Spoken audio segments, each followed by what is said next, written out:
அனைவருக்கும் வணக்கம். நம்ம கடந்த வீடியோக்களில் நம்ம கணங்கள், அதனுடைய வகைகள், பண்புகள் மற்றும் அது தொடர்பாக JEE கேட்கப்பட்ட வினாக்கள் சில பார்த்தோம். அதனுடைய தொடர்ச்சியாக தொடர்புகள் மற்றும் சார்புகள், ரிலேஷன்ஸ் அண்ட் ஃபங்க்ஷன்ஸ், அடுத்த டாபிக், அடுத்த தலைப்பான தொடர்புகள் மற்றும் சார்புகளை பற்றி பார்க்க போகிறோம். வாங்க வீடியோக்குள்ளே போகலாம். தலைப்புக்குள்ளே போகிறதுக்கு முன்னாடி நாம் சில நினைவு சுருக்கங்களை பார்க்க வேண்டியது இருக்குது. என்னென்னு பார்க்கலாம் வாங்க. நினைவு சுருக்கத்தில் முதல்ல நம்ம மாறிகள் மற்றும் மாறிலிகள் அதை பற்றி பார்க்க போகிறோம். உதாரணத்துக்கு இந்த முக்கோணத்தை எடுத்துக்குவோம். இந்த முக்கோணத்தில் நமக்கு அடிப்பக்கம் அதனுடைய அளவு B, அதனுடைய உயரம் H அப்படின்னு இருக்குது. இப்போ முக்கோணத்தின் பரப்பளவு நமக்கு ஏற்கனவே சூத்திரம் தெரியும். ஃபார்முலா என்ன? A = அரை இன்ட்டு B இன்ட்டு H, அப்படிதானே?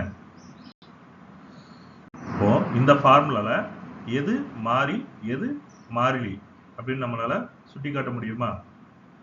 சுட்டி காட்ட முடியும். மாறிங்கிறது நமக்கு ஏற்கனவே தெரியும்.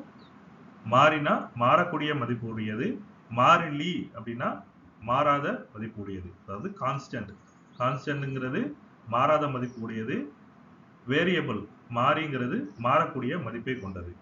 இப்போ இந்த ஃபார்முலால எது மாறி எது மாறிலி அப்படின்னு நம்ம பார்ப்போம். பொதுவாகவே நமக்கு தெரியும் எண் மதிப்பை கொண்ட அனைத்துமே மாறிலிகள். அதே மாதிரி எழுத்து, அதாவது ஆங்கில எழுத்துக்கள் அனைத்துமே மாறிகள். அதாவது எண்கள் எல்லாம் கான்ஸ்டன்ட், லெட்டர்ஸ் எல்லாம் வேரியபிள்ஸ் அப்படின்னு நமக்கு தெரியும். இப்போ அதுல இருந்து இந்த 1/2ங்கிறது நமக்கு மாறிலி, அதாவது கான்ஸ்டன்ட் நமக்கு தெரியும்.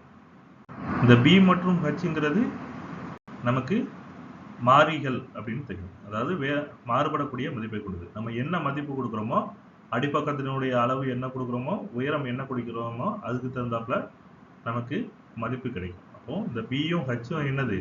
மாறிகள் அப்படின்னு நமக்கு தெரியுது. கொடுக்கப்படக்கூடிய B மற்றும் Hோட மதிப்புகளுக்கு தகுந்தாப்புல பரப்பளவு Aங்கிறது மாறுபடும். அப்படிங்கிறதுனால Aங்கிறதும் என்னது? நமக்கு மாறி, Aங்கிறதும் ஒரு வேரியபிள் அப்படின்னு நமக்கு தெரிய வருது. இதுல B மற்றும் Hங்கிறது ஒன்றுக்கொன்று சாராத மதிப்பு கொண்டது. அடிப்பக்கத்தை பொறுத்து உயரம் அமைய போறதில்லை, உயரத்தை பொறுத்து அடிப்பக்கம் அமைய போறதில்லை ஒரு முக்கோணத்துல. அப்போ இந்த ரெண்டும் என்னது? சாரா மாறிகள், ஒன்றுக்கொன்று சாரா மாறிகள் அப்படின்னு நம்ம சொல்லுவோம். ஆனால் பரப்பளவுங்கிறது இந்த உயரம் மற்றும் அடிப்பக்கம் இந்த ரெண்டையும் சார்ந்து இருக்கிறதுனால பரப்பளவு Aங்கிறது என்னது? சார்ந்த மாறி. அடிப்பக்கத்தையும் உயரத்தையும் சார்ந்து இருப்பதால அது என்னன்னு சொல்றோம்? சார்ந்த மாறி அப்படின்னு சொல்றோம். அதாவது டிபெண்டன்ட் வேரியபிள் அப்படின்னு சொல்றோம். அடுத்ததா நினைவு சுருக்கத்துல பார்க்க போறது கார்ட்டீசியன் பெருக்கல். கார்ட்டீசியன் பெருக்கல்னா என்ன அப்படின்னு பார்ப்போம். கார்ட்டீசியன் பெருக்கல்னா வேற ஒன்றும் இல்லை, இரண்டு வெற்றிலா கணங்களினுடைய உறுப்புகளை ஒரு வரிசைப்படுத்தப்பட்ட ஜோடிகளின் கணமாக எழுதுறது தான் அந்த கணங்களின் கார்ட்டீசியன் பெருக்கல். ABங்கிறது ரெண்டு வெற்றிலா கணங்கள்னு எடுத்துக்கிட்டோம்னா Aயிலிருந்து ஒரு உறுப்பையும் Bயிலிருந்து ஒரு உறுப்பையும் எடுத்து அதை சேர்த்து ஒரு அடைப்பு குறிக்குள்ள A, B அப்படின்னு எழுதுறது தான் நம்ம கார்ட்டீசியன் பெருக்கல் அப்படின்னு சொல்றோம். உதாரணத்துக்கு Aங்கிற கணம் 1, 2, 3 அப்படின்னும் Bங்கிற கணம் P, Qன்னு இருக்குதுன்னு எடுத்துக்கிட்டோம் அப்படின்னா A கார்ட்டீசியன் பெருக்கல் Bங்கிறது 1, P, 1, Q, 2, P, 2, Q, 3, P, 3, Q அப்படின்னு இருக்கும். அதாவது Aயில் உள்ள ஒவ்வொரு உறுப்போடும் Bயில் உள்ள ஒவ்வொரு உறுப்பையும் ஜோடியா எழுதுறத நமக்கு இருக்கும். சரிங்களா? நினைவு சுருக்கத்துல அடுத்ததான் நம்ம பார்க்க போறது இடைவெளிகள். இடைவெளிகள்னா என்ன அப்படின்னு பார்ப்போம். இப்போ 6ங்கிற மெய்யெண் கணத்துல ஐங்கிற ஒரு உட்கணத்தை நம்ம எடுக்கிறோம் அப்படின்னா அந்த ஐங்கிற உட்கணம் இடைவெளியாக இருக்கணும்னா அது ரெண்டு கண்டிஷனை சாட்டிஸ்ஃபை பண்ணும். முதல் கண்டிஷன் என்ன அப்படின்னா ஐயில குறைஞ்சது 2 உறுப்பாவது இருக்கணும்.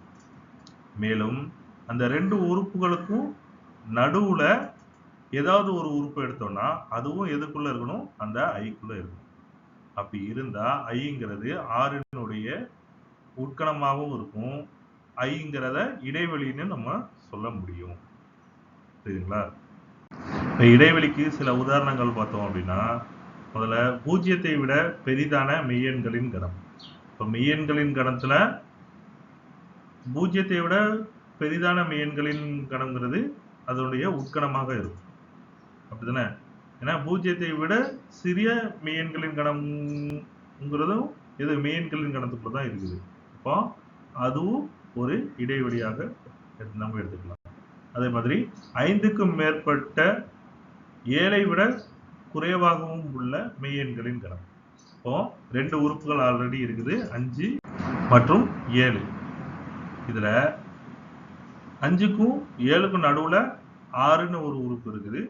இப்ப 6 எதுக்குள்ள இருக்குது? எந்த இடைவெளிக்குள்ள தான் இருக்குது. அப்போ இது ஒரு இடைவெளின்னு நம்ம சொல்ல முடியும். அதே போல 1 ≤ x ≤ 3 இந்த நிபந்தனையும் 2 உறுப்புகள் இருக்குது, 1 மற்றும் 3. இந்த 1க்கு 3க்கும் நடுவுல 2ன்னு ஒரு உறுப்பு இருக்கு. அதுவும் எதுக்குள்ள இருக்கும்? இந்த இடைவெளிக்குள்ள இருக்கும். அதே மாதிரி 1ஐ விட பெரியதாக உள்ள 2 அல்லது அதற்கு குறைவாக உள்ள உறுப்பு அப்படின்னு பார்த்தோம்னா, இப்போ இதுல முழு எண்களின் கணம் தசம எண்கள் நிறைய இருக்கும். ஏன்னா 1ஐ விட பெரியாதனா 1.5, 1.75, 1.8, 1.9 இது எல்லாமே எதுக்கு இந்த இடைவெளிக்குள்ள வரம்புக்குள்ள வரும். அப்போ இது எல்லாமே இடைவெளிக்கு சில உதாரணங்கள். அடுத்ததா இடைவெளிகளின் வகைகள். இடைவெளியில 2 வகையான இடைவெளிகள் இருக்குது. ஒன்று முடிவுள்ள இடைவெளி, இன்னொன்று முடிவற்ற இடைவெளி. வாங்க எதெல்லாம் முடிவுள்ள இடைவெளி, எதெல்லாம் முடிவற்ற இடைவெளின்னு பார்க்கலாம். முதல்ல நம்ம பார்க்க போறது முடிவுள்ள இடைவெளி. முடிவுள்ள இடைவெளி அதாவது ஃபைனைட் இன்டர்வல். நமக்கு முடிவுள்ளனாலே நமக்கு தெரியுது 2 எண்களுக்கு இடைப்பட்ட கணமா இருக்குது அப்படின்னு நமக்கு தெரியும். சரிங்களா? அது உறுதியா நமக்கு தெரியக்கூடிய இடைவெளி தான் என்னென்ன முடிவுள்ள இடைவெளி அப்படின்னு சொல்றோம். 2 எண்களுக்கு இடைப்பட்ட கணமா இருக்கக்கூடிய இடைவெளியை தான் என்னன்னு சொல்றோம்? முடிவுள்ள இடைவெளி அப்படின்னு சொல்றோம். இந்த அட்டவணையை பார்த்தாலே தெரியுது நமக்கு முடிவுள்ள இடைவெளிகள் எதெல்லாம் அப்படின்னா ஒரு 4 வகையான இடைவெளிகள் இருக்குது. ஒன்று திறந்த இடைவெளி, இன்னொன்று மூடிய இடைவெளி, மற்ற இரண்டும் திறந்த மற்றும் மூடிய இந்த இரண்டும் கலந்ததா உள்ள இடைவெளிகள். சரிங்களா? திறந்த இடைவெளிக்கும் மூடிய இடைவெளிக்கும் உள்ள வித்தியாசம் என்ன அப்படின்னா, திறந்த இடைவெளியில இந்த இறுதி புள்ளிகள் அந்த இடைவெளிக்குள்ள இருக்காது. மூடிய இடைவெளியில அந்த இறுதி புள்ளிகள் அந்த இடைவெளிக்குள்ள இருக்கும். உதாரணத்துக்கு திறந்த இடைவெளி 1,10 அப்படின்னு எடுத்தோம்னா இந்த 1ஐயும் 10ஐயும் விட்டுட்டு மீதி இருக்கிற 2லிருந்து 9 வரைக்கும் உள்ள எண்கள் அந்த கணத்துக்குள்ள இருக்கும். அதே இது மூடிய இடைவெளி ஸ்கொயர் பிராக்கெட் அதை போட்டோம் அப்படின்னா 1,10 அப்படின்னா 1லிருந்து 10 வரைக்கும் உள்ள உறுப்புகள் அந்த 1ம் 10ம் அந்த கணத்துக்குள்ள வந்துடும் அப்படின்னு அர்த்தம். அதை நமக்கு படத்திலேயே தெளிவாக காட்டியிருக்கோம். அடுத்ததா இருக்கிற திறந்ததாகவும் இல்லாம மூடியதாகவும் இல்லாம இருக்கிற 2 இடைவெளிகள். அதுக்கு என்ன அர்த்தம்னா எங்க திறந்த இடைவெளிக்கான அடைப்பு இருக்குதோ அந்த இறுதி புள்ளி வராது. மூடிய இடைவெளிக்கான அடைப்பு எங்க இருக்குதோ அந்த எண் அந்த கணத்துக்குள்ள இருக்கும் அப்படின்னு அர்த்தம். இப்போ உதாரணத்துக்கு திறந்த அடைப்பு 1, மூடிய அடைப்பு 10 அப்படின்னா இந்த கணத்துக்குள்ள எந்த எண் இருக்காது? 1ங்கிற எண்ணு இருக்காது. ஆனா எந்த எண் இருக்கும்? 10ங்கிற எண் இருக்கும். அதே இது மூடிய இடைவெளிக்கான அடைப்பு அது 1, திறந்த இடைவெளிக்கான அடைப்பு போட்டு 10 அந்த இடத்துல இருந்தது அப்படின்னா 1 இருக்கும், ஆனா 10 இருக்காது. சரிங்களா? அடுத்ததா முடிவற்ற இடைவெளிகள்.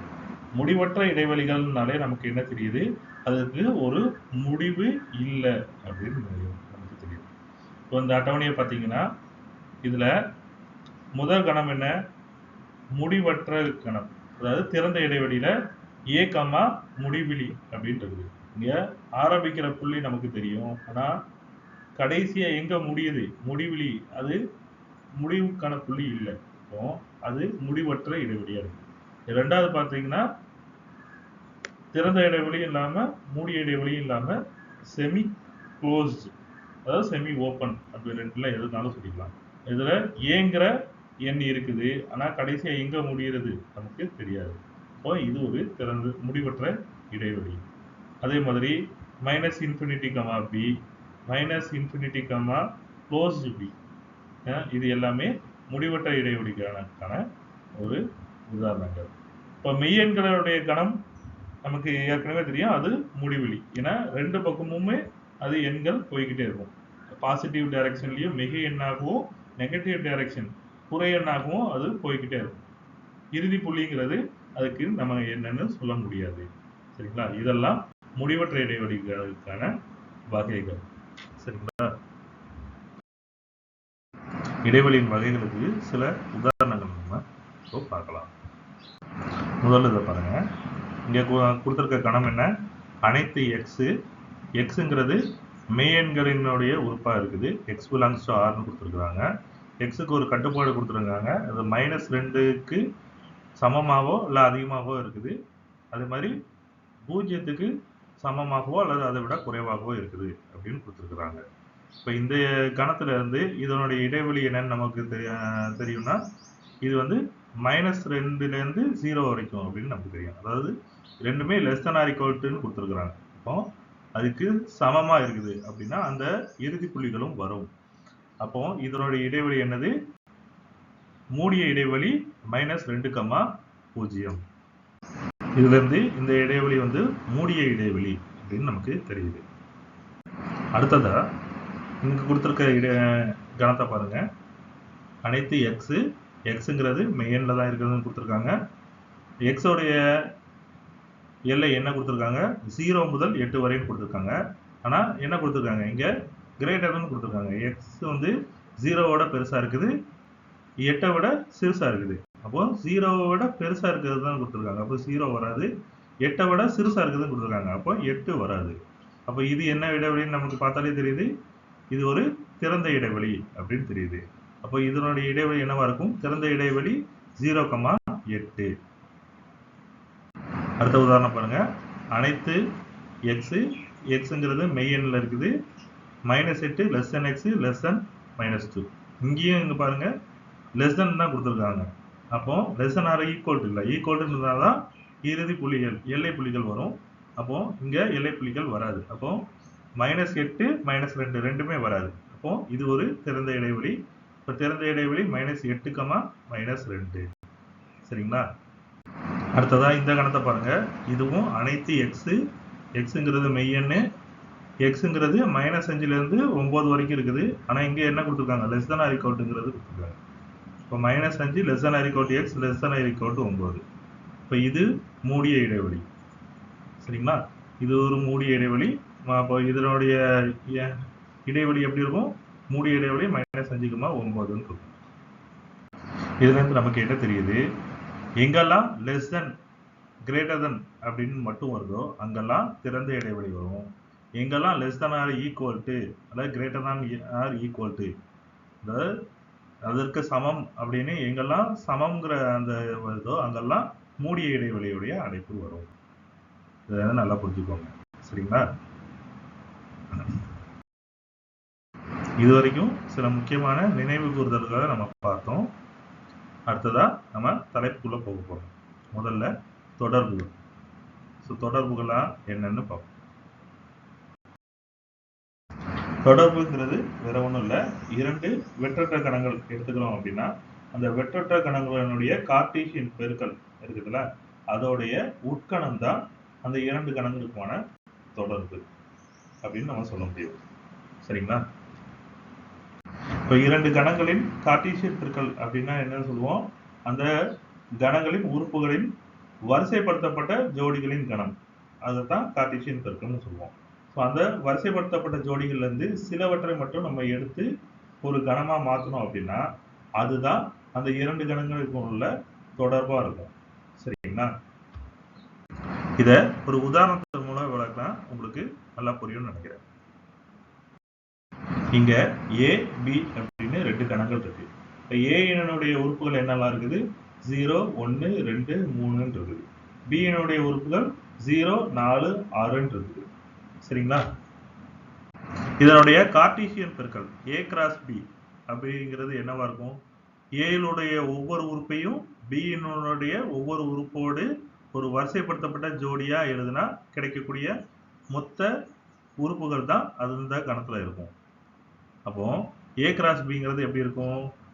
கணத்துக்குள்ள 0, 0, 0, 4, 0, 6, 1, 0, 1, 4, 1, 6, 2, 0, 2, 4, 2, 6, 3, 0, 3, 4, 3, 6 இது எல்லாமே கார்ட்டீசியன் பெருக்கல்ல இருக்கும். A கிராஸ் B ஈக்குவல் இந்த கணமா நமக்கு கிடைக்கும். இப்போ R1ங்கிற ஒரு கணம் எடுத்துருவோம். அது A கிராஸ் B இருந்து எடுத்துருவோம். இப்போ அதனுடைய உறுப்புகள் என்னெல்லாம் இருக்குது பாருங்க. 0, 0, 0, 6, 1, 0, 1, 4, 2, 4, 2, 6, 3, 0, 3, 4 இப்போ எல்லா உறுப்புகளும் எதுலயே இருக்குது? A கிராஸ் Bலயே இருக்குது. அப்போ இது வந்து A கிராஸ் B உடைய உட்கணமா இருக்குதுன்னு நம்ம சொல்ல முடியும். அதே மாதிரி ABனுடைய கார்ட்டீசியன் பெருக்கலுடைய உறுப்புகளாகவும் இருக்குது. அப்போ இது வந்து ஒரு தொடர்பு, ஏக்கும் பிக்குமான ஒரு தொடர்பு அப்படின்னு நம்ம சொல்ல முடியும். அதே போல இன்னொரு கணம் R2ங்கிறதையும் நம்ம எடுத்துக்கிட்டோம் அப்படின்னா அதுவும் A கிராஸ் Bனுடைய உறுப்புகளாக இருக்குது. அப்போ அதுவும் A கிராஸ் Bனுடைய உட்கணமா இருக்குது. அப்போ அதுவும் ஏயும் பிக்குமான தொடர்பு அப்படின்னு நம்ம சொல்ல முடியும். சரிங்களா? இதுல இருந்து நமக்கு என்ன தெரியுது? R1ங்கிறதும் A கிராஸ் Bனுடைய உட்கணமா இருக்குதுன்னு தெரியுது. R2ங்கிறதும் A கிராஸ் Bனுடைய உட்கணமா இருக்குதுன்னு நமக்கு தெரியுது. Aங்கிற கணத்துல உள்ள உறுப்புகளின் எண்ணிக்கை எத்தனை? Aல 4 உறுப்புகள் இருக்குது. அப்போ N of Aங்கிறது 4. Bல எத்தனை உறுப்புகள் இருக்குது? 3 உறுப்புகள் இருக்குது. அப்போ N of Bங்கிறது 3. அப்போ N of A கிராஸ் Bல A கிராஸ் Bங்கிறது கார்ட்டீசியன் Aயும் Bக்குமான கார்ட்டீசியன் பெருக்கல். இப்போ அதுல எத்தனை உறுப்புகள் இருக்கும்? இந்த 4ஐயும் 3ஐயும் பெருக்கினா கிடைக்கும். Aனுடைய உறுப்புகளின் எண்ணிக்கையும் Bனுடைய உறுப்புகளின் எண்ணிக்கையும் பெருக்கினா நமக்கு A கிராஸ் B உறுப்புகளின் எண்ணிக்கை கிடைக்கும். அப்போ N of A கிராஸ் Bங்கிறது 4 பெருக்கல் 3. அப்போ N of A cross B 12 அப்படின்னு கிடைக்கும். எண்ணி பார்த்தா கூட நமக்கு தெரியும். இப்போ இந்த உறவை நம்ம எப்படி அம்புக்குறி படத்துல குறிக்கலாம் அப்படின்னு நம்ம பார்ப்போம். சரிங்களா? இப்போ உதாரணம் 2 AB 2 கணம் இருக்கு. R1ங்கிறது ஒரு உறவு கணமா இருக்குது. ஏக்கும் பிக்குமான ஒரு உறவு கணமா இருக்குது அப்படின்னா இந்த கீழே உள்ள அம்புக்குறி படத்தை பாருங்க. இந்த அம்புக்குறி படம் நமக்கு என்ன சொல்லுது? கொடுக்கப்பட்ட உறவை நம்ம எப்படி அம்புக்குறி படத்துல நம்ம குறிச்சிருக்கோங்கிறத சொல்லிடுது. இப்போ கொடுத்துருக்க கணத்துல இருந்து நம்ம அதுக்கு சரியான அம்புக்குறி படத்தை கொடுத்துருக்கோம். இப்போ 0, 0, 0, 6, 1, 0, 1, 4, 2, 4, 2, 6, 3, 0, 3, 6 சரிங்களா? இது நமக்கு அந்த அம்புக்குறியை பார்த்தாலே தெரியும். இந்த அம்புக்குறி படத்துல ஏங்கிற கணம் எதை குறிக்குது அப்படின்னா மதிப்பகத்தை குறிக்குது. சரிங்களா? இந்த உறவினுடைய மதிப்பகத்தை குறிக்குது. அதாவது டொமைன்னு சொல்லுவாங்க. ஏங்கிறது டொமைன். அப்போ பிங்கிறது என்ன? பிங்கிறது துணை மதிப்பகம், கோ டொமைன். சரிங்களா? பிங்கிறது துணை மதிப்பகம், ஏங்கிறது மதிப்பகம். இப்போ ஏங்கிற கணத்தில் உள்ள உறுப்புகளுக்கு பிங்கிற கணத்தில் உள்ள எந்தெந்த உறுப்புகளோடலாம் உறவு இருக்குதோ, தொடர்பு இருக்குதோ அந்த உறுப்புகளை என்னன்னு சொல்லுவாங்க? வீச்சகம்னு சொல்லுவாங்க. அதாவது இந்த உறவினுடைய வீச்சகம்ங்கிறது பில எந்த எண்களோடலாம் எந்த உறுப்புகளோடலாம் தொடர்பு இருக்குதோ அதை R1ன் வீச்சகம் சொல்லுவாங்க. அப்ப R1ன் வீச்சகம் இங்க என்ன? 0, 4, 6 சரிங்களா? அடுத்ததா ஒரு உதாரணம் 3. இங்க ABங்கிற ஒரு கணம் கொடுத்துருக்காங்க. இங்க Rங்கிற ஒரு தொடர்பு கொடுத்துருக்காங்க. அது வரிசைப்படுத்தப்பட்ட ஜோடி கணம் A, Bன்னு இருக்குது. ஏங்கிற கணத்துல இருக்குது. Bங்கிறது Bங்கிற கணத்துல இருக்குது. இன்னொரு கண்டிஷன் கொடுத்துருக்காங்க. ஏ வந்து பியை விட அதிகமா இருக்குது அப்படிங்கிற உறவை கொடுத்துருக்குறாங்க. சரிங்களா? இது எப்படிப்பட்ட தொடர்பு அப்படின்னு நம்ம பார்ப்போம். கொடுத்துருக்கிற கணத்தை நம்ம படமா எடுத்துக்கிறோம். ஏ பிங்கிற 2 படமா எடுத்துக்கிறோம். இப்போ உறவு என்ன கொடுத்துருக்காங்க? ஏயில் உள்ள ஒரு உறுப்பு பியில் உள்ள ஒரு உறுப்பை விட அதிகமா இருந்ததுன்னா அதுக்கு உறவு இருக்கு அப்படின்னு சொல்லியிருக்காங்க. இப்போ ஏல என்னெல்லாம் இருக்கு? 1, 2, 3 இருக்கு. பியில 4, 6 இருக்கு. ஏல உள்ள உறுப்புகள் எல்லாம் பியினுடைய உறுப்புகளை விட சிறுசா இருக்கு. எதுவுமே பெருசா இல்லை. அப்போ இந்த உறவு இங்க வரைபடமா போட முடியும், அம்புக்குறி படத்துல குறிக்க முடியுமா? குறிக்க முடியாது. அப்ப இதை என்ன உறவு அப்படின்னு சொல்லலாம்னா இன்மை உறவு. இதுக்கு உறவே இல்லை. ஏக்கும் பிக்கும் எந்த உறவே இல்லை. இந்த கொடுத்திருக்கிற கண்டிஷனுக்கு எந்த உறவுமே இல்லை. அப்போ இதை என்னன்னு சொல்லுவோம்? இன்மை உறவு, நல் ரிலேஷன் அப்படின்னு சொல்லுவாங்க. அல்லது நல் ரிலேஷன்ங்கிறத இன்மை தொடர்பு அப்படின்னு கூட சொல்லலாம். இன்மை உறவு, இன்மை தொடர்பு ரெண்டும் நம்ம சொல்லிக்கலாம். சரிங்களா? இது வரைக்கும் நம்ம தொடர்புகள்னா என்னன்னு பார்த்தோம். அடுத்தது நம்ம சார்புகள்னா என்னன்னு பார்க்க போறோம். வாங்க பார்க்கலாம். சார்புகள்னா வேற ஒன்றும் இல்லை. தொடர்புகளுடைய உட்கணம் தான் சார்புகள். சரிங்களா? தொடர்புகளில் உள்ள ஒரு சில உட்கணங்களை தான் நம்ம என்னன்னு சொல்றோம்? சார்புகள்னு சொல்றோம். சார்புகளுக்கும் தொடர்புகளுக்கும் ஒரு சில வித்தியாசங்கள் இருக்கு. அதை நம்ம இப்போ பார்க்கலாம். இப்போ நாம ஒரு விளக்கத்தை பார்க்குறோம் சார்புகளுக்கு. அதாவது ஒரு நிறுவனத்துல வேலை செய்யற 5 பணியாளர்கள், அவர்களுடைய ஊதியம், அதை வந்து அம்புக்குறி படத்துல கொடுத்துருக்குறாங்க. சரிங்களா? இந்த அம்புக்குறி படத்தை நல்லா பார்த்தீங்கன்னா நமக்கு தெரியும். ஒவ்வொரு பணியாளர்களுக்கும் ஒவ்வொரு ஊதியம் வழங்கப்படுது. யாருக்கும் ஒரே மாதிரியான ஊதியங்கள் இல்லை. அப்படித்தானே? E1, E2, E3, E4, E5 அப்படின்னு 5 ஊழியர்கள் இருக்காங்க, எம்ப்ளாயீஸ். அவங்களுக்கு ஒவ்வொருத்தருக்கும் 20,000, 30,000, 45,000, 50,000, 1,00,000 அப்படிங்கிற மாதிரி 5 பேருக்கும் 5 வகையான ஊதியங்கள் இருக்குது. இப்படி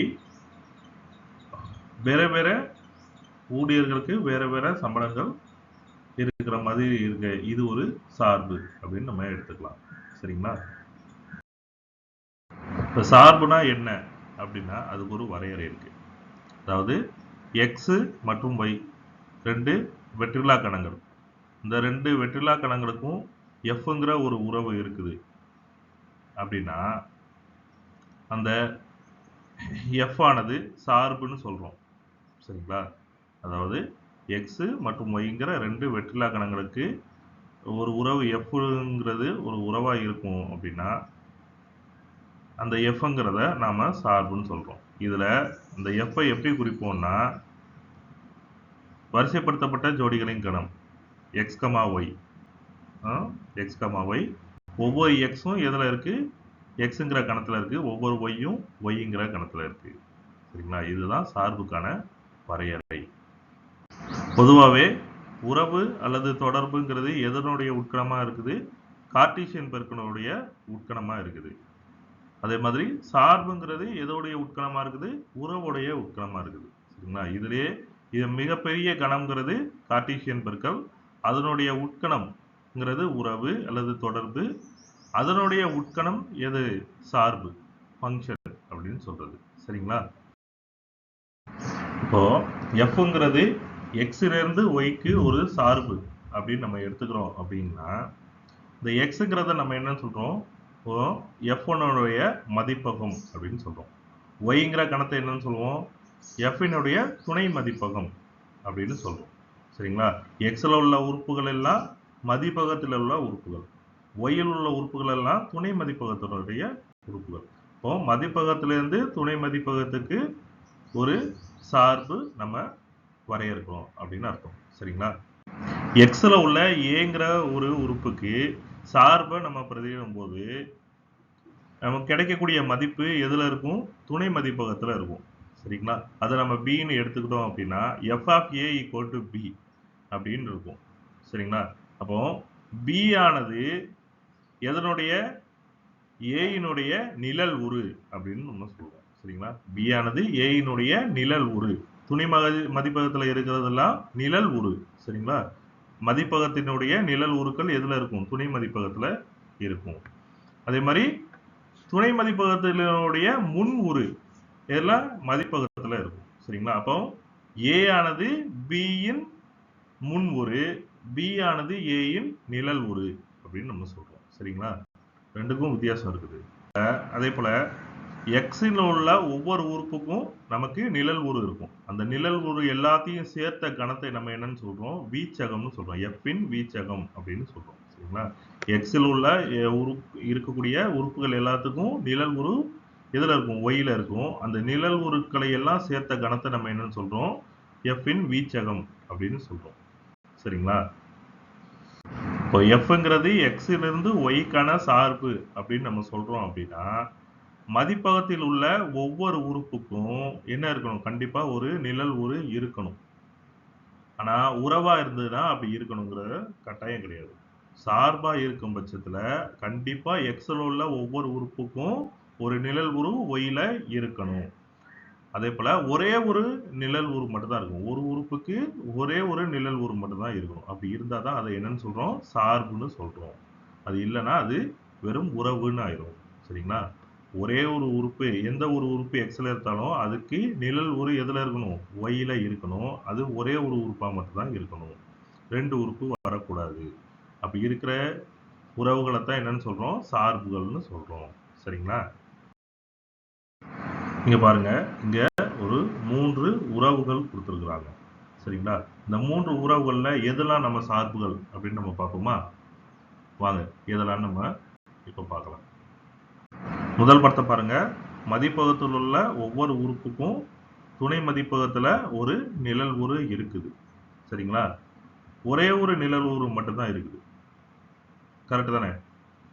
ஏக்கு பிங்கிற ஒரு நிழல் உரு இருக்குது, பிக்கு கியூங்கிற நிழல் உரு இருக்கு, சிக்கு ஆறுங்கிற ஒரு நிழல் உரு இருக்கு. இப்போ மதிப்பகத்துல உள்ள ஒவ்வொரு உறுப்புக்கும் துணை மதிப்பகத்துல ஒரு நிழல் உரு இருக்குது. அதுவும் ஒரே ஒரு உறுப்பு தான் இருக்குது. அப்போ இது என்னன்னு சொல்லலாம்? நம்ம சார்புன்னு சொல்லலாம். ரெண்டாவது படத்துல பாருங்க. இதுலயும் மதிப்பகத்துல உள்ள ஒவ்வொரு உறுப்புக்கும் துணை மதிப்பகத்துல ஒரு நிழல் உரு இருக்குது. உங்களுக்கு ஒரு சந்தேகம் வரலாம். இங்க துணை மதிப்பகத்துல ஒரு உறுப்பு சம்பந்தம் இல்லாம தனியா இருக்குது அப்படின்னு தோணலாம். ஆனா அது நமக்கு தேவையில்லை. நமக்கு மதிப்பகத்துல உள்ள ஒவ்வொரு உறுப்புக்கும் ஒரு தொடர்பு இருக்குதா துணை மதிப்பகத்துல, அதை மட்டும் பார்த்தா போதும். சரிங்களா? ஸோ மதிப்பகத்துல 1க்கு எம்ங்கிற ஒரு உறுப்பு தொடர்புல இருக்குது, 2க்கு எண்ணுங்கிற உறுப்பு இருக்குது, 3க்கும் எண்ணுங்கிற உறுப்பு இருக்குது. ஸோ மதிப்பகத்தில் உள்ள ஒவ்வொரு உறுப்புக்கும் துணை மதிப்பகத்துல ஒரு நிழல் உரு இருக்குது. அப்படி இருக்கிறதுனால இதையும் என்னன்னு சொல்லலாம்? சார்புன்னு சொல்ல முடியும். சரிங்களா? மூணாவது படத்தை பாருங்க. மதிப்பகத்துல எத்தனை உறுப்புகள் இருக்குது? 2 உறுப்புகள் இருக்குது. துணை மதிப்பகத்துல 3 உறுப்புகள் இருக்குது. ஆனா மதிப்பகத்துல உள்ள ஒரு உறுப்புக்கு 2 நிழல் உரு இருக்குது. இப்போ பிக்கு ஒய் இசட்டுங்கிற 2 நிழல் உரு இருக்குது. இதை நம்ம சார்புன்னு சொல்ல முடியுமா? சொல்ல முடியாது. ஏன்னா ஒரு மதிப்பகத்துல இருக்கிற ஒரு உறுப்புக்கு ஒரே ஒரு நிழல் உரு தான் இருக்கணும். சரிங்களா? அப்போ இங்க 2 நிழல் உரு இருக்குது. இது என்ன ஆகாது? சார்பு ஆகாது. சரிங்களா? இதுல இருந்து நமக்கு தெளிவா தெரியுது என்னன்னா மதிப்பகத்தில் உள்ள ஒவ்வொரு உறுப்புக்கும் ஒரு நிழல் உரு எதுல இருக்கணும்? துணை மதிப்பகத்துல இருக்கணும். ஆனா ஒரு உறுப்புக்கு ஒரே ஒரு நிழல் உரு தான் இருக்கணும். அப்படி இருக்கிறது தான் சார்புன்னு நம்ம சொல்லுவோம். சரிங்களா? இப்போ நம்ம ஒரு உதாரணத்தை பார்க்கலாம். இங்க எக்ஸுங்கிறது ஒரு கணம். -5, 1, 3, 4 அப்படிங்கிற 4 உறுப்புகளை கொண்ட ஒரு கணமா இருக்குது. மற்றும் ஒய்ங்கிறது ஏபிசிங்கிற 3 உறுப்புகளை கொண்ட ஒரு கணமா இருக்குது. இப்போ எக்ஸிலிருந்து ஒய்க்கு பின்வரும் உறவுகளில் எவை சார்பாகும் அப்படின்னு கேட்டுக்கிறாங்க. சரிங்களா? ஒரு 3 உறவு R1, R2, R3ன்னு 3 உறவுகள் கொடுத்துருக்குறாங்க. இந்த 3 உறவுகள்ல எதெல்லாம் சார்பு அப்படின்னு நம்ம இப்போ பார்ப்போம். வாங்க என்னன்னு பார்ப்போம். முதல் உறவு R1 என்னன்னு கொடுத்துருக்காங்க? -5ல இருந்து ஏக்கு போகுது. 5, A, 1, A, 3, B. சரிங்களா? இது அம்புக்குறி படத்துல குறிச்சா எப்படி வரும்? இப்போ முதல் உறவை நம்ம அம்புக்குறி படத்துல குறிச்சிருக்கோம். எக்ஸ் ஒய்ங்கிற 2 கணங்களுக்கு இடையே R1ங்கிற ஒரு உறவு இருக்கு. இப்போ -5லேருந்து ஏக்கு ஒரு உறவு இருக்கு, 1லேருந்து ஏக்கு ஒரு உறவு இருக்கு, 3லேருந்து பிக்கு ஒரு உறவு. சரிங்களா? இப்போ இது சார்பா இல்லையா அப்படின்னு தான் நம்ம பார்க்கணும். சரிங்களா? சார்புனா நமக்கு 2 கண்டிஷன்ஸ் நமக்கு சாட்டிஸ்ஃபை பண்ணணும். அப்படிதானே? சார்போட முதல் கண்டிஷன் என்ன? மதிப்பகத்தில் உள்ள ஒவ்வொரு உறுப்புக்கும் துணை மதிப்பகத்துல ஒரு நிழல் உரு இருக்கணும். அப்போ எக்ஸ்ல உள்ள ஒவ்வொரு உறுப்புக்கும் ஒய்ல என்ன இருக்கணும்? ஒரு நிழல் உரு இருக்கணும். இருக்குதா? இல்ல. 4ங்கிற ஒரு எண்ணுக்கு என்ன இல்ல? நிழல் உரு ஒய்ல இல்ல. அப்போ முதல் கண்டிஷனே இங்க நமக்கு சாட்டிஸ்ஃபை ஆகல. அப்போ இதை என்னன்னு சொல்ல முடியாது? சார்புன்னு சொல்ல முடியாது. அப்போ R1ங்கிற உறவு என்னது கிடையாது? சார்பு கிடையாது. இப்போ ரெண்டாவது உறவு R2 என்னன்னு கொடுத்துருக்காங்க? -5, B, 1, B, 3, A, 4, C. சரிங்களா? இதை அம்புக்குறி படத்தில் குறிச்சா எக்ஸில் உள்ள -5லேருந்து பிக்கு தொடர்பு, 1லேருந்து பிக்கு தொடர்பு, 3லேருந்து ஏக்கு தொடர்பு, 4லேருந்து சிக்கு தொடர்பு அப்படின்னு இந்த மாதிரி நம்ம அம்புக்குறி படத்தை வரைய முடியும். சரிங்களா? இது ஒரு சார்பா? இப்போ சார்புடைய 2 கண்டிஷனையும் நம்ம செக் பண்ணணும். சார்போட முதல் கண்டிஷன் என்ன? எக்ஸில் உள்ள ஒவ்வொரு உறுப்புக்கும் ஒரு நிழல் உரு எதில் இருக்கணும்? ஒய்ல இருக்கணும். இருக்குதா? 5க்கு பின்னு இருக்குது, சாரி -5க்கு பின்னு இருக்குது, 1க்கு பின்னு இருக்குது, 3க்கு ஏன்னு இருக்குது, 4க்கு சின்னு இருக்குது. அப்போ ஒவ்வொருக்கும் ஒவ்வொரு நிழல் உரு இருக்குது. இப்போ ரெண்டாவது கண்டிஷன் என்ன? ஒரே ஒரு நிழல் உரு தான் இருக்குதா அப்படிங்கிறது. ஆமா, ஒரே ஒரு நிழல் உரு தானே இருக்குது. -5க்கு பின்னு ஒரே ஒரு நிழல் உரு தான் இருக்குது, 1க்கும் பிங்கிற ஒரே நிழல் உரு தான் இருக்குது, 3க்கு ஏங்கிற ஒரு நிழல் உரு இருக்குது, 4க்கு சிங்கிற ஒரு நிழல் உரு இருக்குது. சரிங்களா? இப்போ ஒவ்வொரு உறுப்புக்கும் தனித்தனியா ஒரே ஒரு நிழல் உரு மட்டும் தான் இருக்குது. அப்போ இதை என்னன்னு சொல்லலாம்? சார்புன்னு சொல்லலாம். அடுத்ததா மூணாவது உறவு R3 என்ன சொல்லுது? -5, A, 1, A, 3, B, 4, C, 1, B அப்படின்னு சொல்லுது. சரிங்களா? இதை நம்ம அம்புக்குறி படத்துல குறிச்சோம் அப்படின்னா -5ங்கிறது ஏயோட ரிலேஷன்ல இருக்குது, 1ங்கிறது ஏயோட ரிலேஷன் இருக்குது, 3ங்கிறது பியோட ரிலேஷன்ல இருக்குது, 4ங்கிறது சியோட ரிலேஷன்ல இருக்குது, 1ங்கிறது பியோட ரிலேஷன்ல இருக்குது. சரிங்களா? இப்படி இந்த அம்புக்குறி படத்துல நம்ம பார்க்க முடியுது. இப்போ இது சார்பான்னு பார்க்கணும்னா முதல் கண்டிஷன் என்ன? எக்ஸில் உள்ள ஒவ்வொரு உறுப்புக்கும் ஒய்ல ஒரு நிழல் உரு இருக்கணும். இருக்குதா? ஆமா, ஒவ்வொரு நம்பரும் ஒய்யோட ஒவ்வொரு நம்பரோட நமக்கு உறவுல இருக்கிறது நமக்கு படத்துல தெரியுது. சரிங்களா? இப்போ இதுக்கு முதல் கண்டிஷன் சாட்டிஸ்ஃபை ஆகுது. ரெண்டாவது கண்டிஷன் என்ன? ஒரே ஒரு உறுப்பு எக்ஸ்ல எடுத்துட்டோம்னா அதுக்கு ஒரே ஒரு நிழல் உரு தான் இருக்கணும். இப்போ இருக்குதா? இல்ல. ஏன்னா 1ங்கிற நம்பர் பாருங்க, ஏ மற்றும் பி 2ஓடையும் உறவுல இருக்குது. அப்போ இது என்ன கிடையாது? சார்பு கிடையாது. இப்போ எக்ஸ்ல உள்ள ஒரு உறுப்புக்கு ஒரே ஒரு நிழல் உரு தான் ஒய்ல இருக்கணுங்கிற கண்டிஷனை இது சாட்டிஸ்ஃபை பண்ணல. அதனால இது என்ன கிடையாது? சார்பு கிடையாது. சார்புனா என்னன்னு நமக்கு இப்போ தெளிவா தெரியுது. இப்போ சார்பை எப்படியெல்லாம் நம்ம குறிக்கலாம் அப்படிங்கிறத பார்ப்போம். சார்பை நம்ம ஒரு 4 வகையில குறிக்க முடியும். சரிங்களா? சார்புகளை குறிக்கும் முறை ரெப்ரசன்டேஷன் ஆஃப் ஃபங்க்ஷன்ங்கிறது ஒரு 4 டைப் இருக்குது. என்னென்னு பார்ப்போம். முதல் முறைங்கிறது வரிசை ஜோடிகளின் கணம். இப்போ 2 கணங்களுடைய உறவுகளை நம்ம எப்படி வரிசை ஜோடிகளின் கணமா எழுதுறோமோ அதே மாதிரி சார்பையும் நம்ம வரிசை ஜோடிகளின் கணமாக எழுத முடியும். செட் ஆஃப் ஆர்டர்டு பேர்ஸ் அப்படின்னு சொல்லுவாங்க. சரிங்களா? அடுத்ததா அட்டவணை முறை. ஒரு சார்பை நம்ம அட்டவணை முறையில குறிக்கலாம். ஒரு 2 கணங்களுக்குள்ள உறவை நம்ம எப்படி அட்டவணைப்படுத்த முடியுமோ அதே மாதிரி அதோடைய சார்பையும் நம்ம அட்டவணைப்படுத்த முடியும். மூன்றாவது முறை அம்புக்குறி படம். நம்ம ஏற்கனவே பார்த்தோம் உதாரணத்துல எப்படி நம்ம அம்புக்குறி படம் வரைகிறது அப்படின்னு. ஸோ சார்பை நம்ம அம்புக்குறி படம் மூலமாகவும் நம்ம குறிக்க முடியும். நாலாவது முறை வரைபடம் முறை, கிராஃபிக்கல் ஃபார்ம் அப்படின்னு சொல்லுவாங்க. இப்போ அட்டவணையிலிருந்து நம்ம வரைபடத்தை உருவாக்க முடியும். இப்போ வரைபடம் மூலமா நம்ம உறவையோ சார்பையும் குறிக்க முடியும். இப்படி 4 முறையில நம்ம ஒரு சார்பை குறிக்கலாம். ஒன்று வரிசை சொடிகளின் கணம், இன்னொன்று அட்டவணை முறை, 3வது அம்புக்குறி முறை, 4வது வரைபட முறை. சரிங்களா? இதுவரைக்கும் சார்பினுடைய வரையறை என்ன, சார்பை எப்படியெல்லாம் நம்ம வரைமுறைப்படுத்துறது, எப்படிலாம் இருந்தால் அது சார்பு அப்படிங்கிறத நம்ம பார்த்தோம். அடுத்ததா அதனுடைய வகைகள், டைப்ஸ் ஆஃப் ஃபங்க்ஷன்ஸ், சார்புகளின் வகைகளை நம்ம பார்க்குறோம். சரிங்களா? சார்புகளுடைய வகைகள் அப்படின்னா அதுல மொத்தம் எத்தனை வகைகள் இருக்குதுன்னா 4 வகைகள் இருக்குது. சரிங்களா? என்னெல்லாம்னா முதல்ல ஒன்றுக்கு ஒன்றான சார்பு, 1 to 1 ஃபங்க்ஷன் அப்படின்னு சொல்லுவாங்க. ரெண்டாவது பலவற்றிற்கு ஒன்றான சார்பு, மெனி டு ஒன் ஃபங்க்ஷன் அப்படின்னு சொல்லுவாங்க. மூணாவது மேல் சார்பு, ஆன் டு ஃபங்க்ஷன் சொல்லுவாங்க. நாலாவது உள்நோக்கிய சார்பு, இன் டு ஃபங்க்ஷன் அப்படின்னு சொல்லுவாங்க. சரிங்களா? இதனுடைய வரையறையெல்லாம் பின்னாடி நம்ம பார்ப்போம். சார்புகளுடைய வகைகளில் முதல்ல என்னது, ஒன்றுக்கு ஒன்றான சார்பு, 1 to 1 ஃபங்க்ஷன்.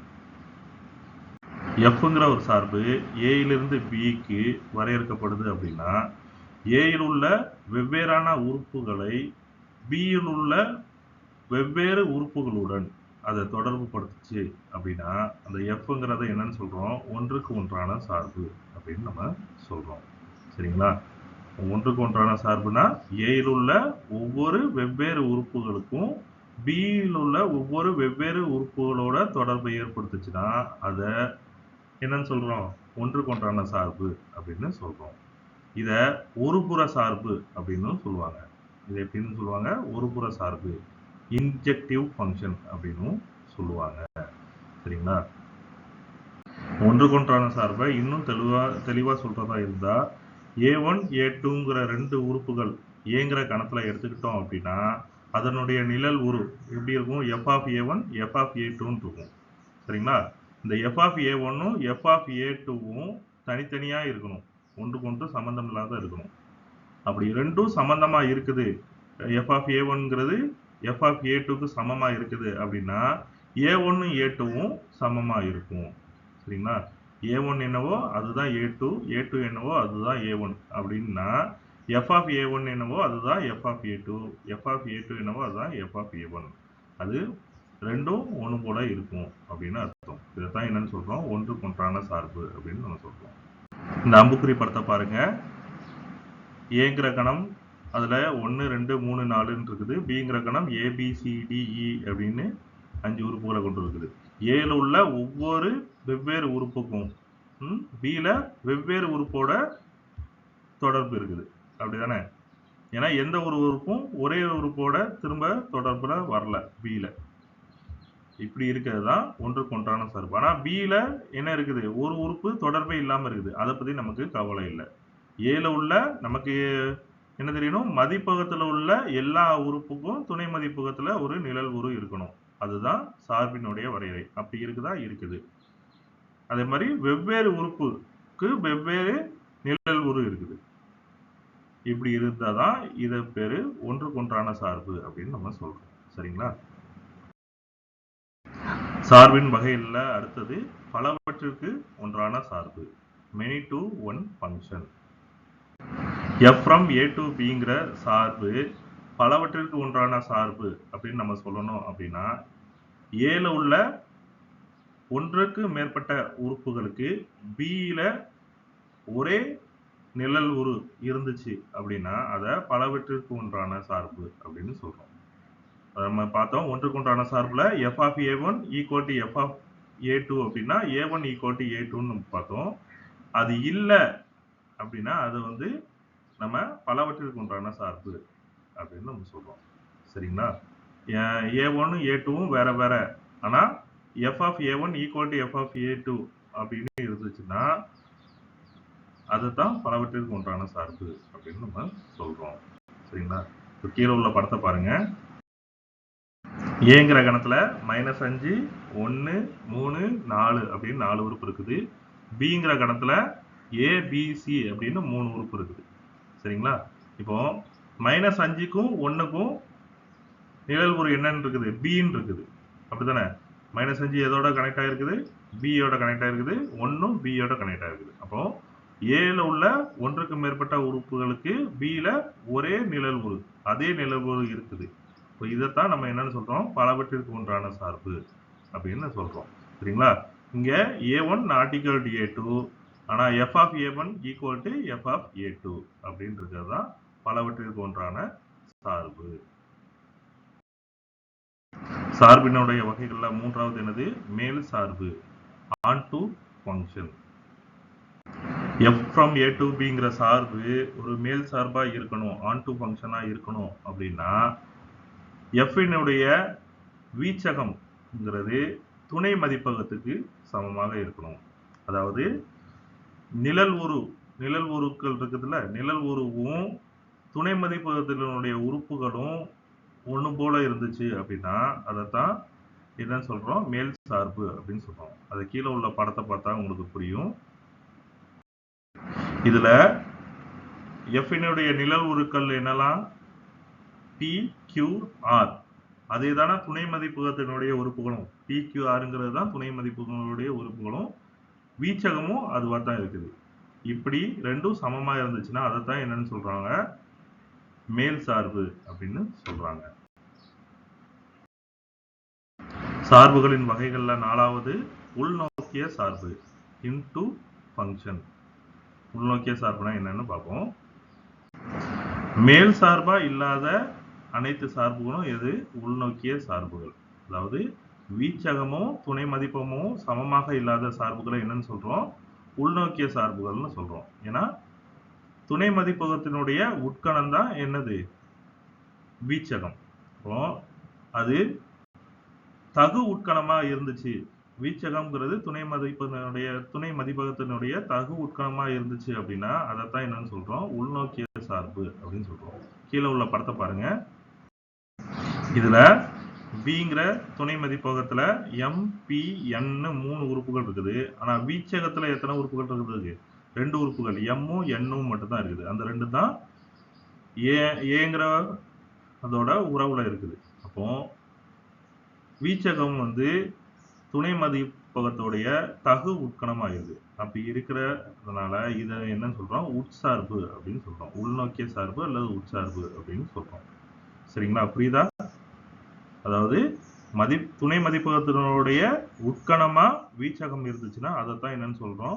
உட்சார்பு அல்லது உள்நோக்கிய சார்பு அப்படின்னு நம்ம சொல்றோம். அதாவது சார்புகளின் வகைகள்ல ஒன்றுக்கொன்றான சார்பு அப்படின்னா மதிப்பகத்தில் உள்ள வெவ்வேறு உறுப்புகளுக்கு துணை மதிப்பகத்தில் உள்ள வெவ்வேறு உறுப்புகளோடு உறவு இருந்துச்சுன்னா அதைத்தான் என்ன சொல்றோம்? ஒன்றுக்கொன்றான சார்புன்னு சொல்றோம்.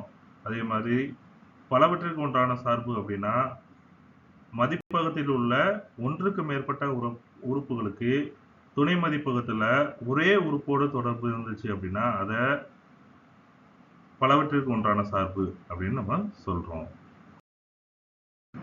மேல் சார்பு அப்படின்னா வீச்சகமும் துணை மதிப்பகமும் சமமாக இருந்துச்சுன்னா அதை மேல் சார்பு அப்படின்னு நம்ம சொல்றோம். அதுவே சமமாக இல்லாத சார்புகளை என்னன்னு சொல்றோம்? உட்சார்பு அப்படின்னு நம்ம சொல்றோம். அடுத்ததாக நம்ம பார்க்க போறது இருபுற சார்பு, பைஜெக்டிவ் ஃபங்க்ஷன் அப்படின்னு சொல்லுவாங்க. ஒரு சார்பு ஒன்றுக்கொன்றான சார்பாகவும் மேல் சார்பாகவும் இருந்துச்சு அப்படின்னா அதை இருபுற சார்பு, பைஜெக்டிவ் ஃபங்க்ஷன் அப்படின்னு சொல்றோம். ஒன்றுக்கொன்றான சார்புனா மதிப்பகத்தில் உள்ள ஒவ்வொரு வெவ்வேறு உறுப்புகளுக்கும் துணை மதிப்பகத்தில் ஒவ்வொரு வெவ்வேறு உறுப்பு இருக்கணும்.